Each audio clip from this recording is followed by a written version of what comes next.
How to leverage and understand Keypup's various datasets. Understanding datasets and fields is essential for building efficient engineering dashboards that provide meaningful insights. When working with a powerful tool like Keypup, having a comprehensive understanding of the available datasets and fields enables you to query and filter data effectively.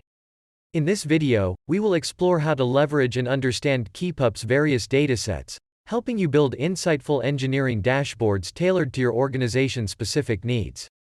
Let's get started. Click on the Edit button located at the top right of any insight and select Edit Insight. As you can see, you can select from 4 different pre-joined datasets covering most of the possible engineering metrics use cases. Click on any dataset to see which fields you will be able to query and filter on. The available fields of the selected dataset are listed at the right.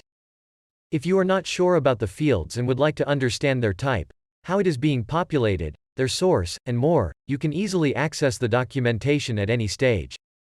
To do so, click on the Help button located at the bottom right of your screen. From there, click on the Help Content icon located at the top left of the modal. You'll be taken to a page where all product documentation is organized by themes.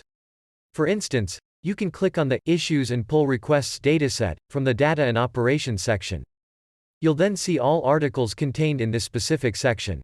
Click on Issues and PRs dataset overview. Click on any field to get all the information about it, such as its dataset, field type, description, and source. That's it. Remember, you can access it from any page in the platform.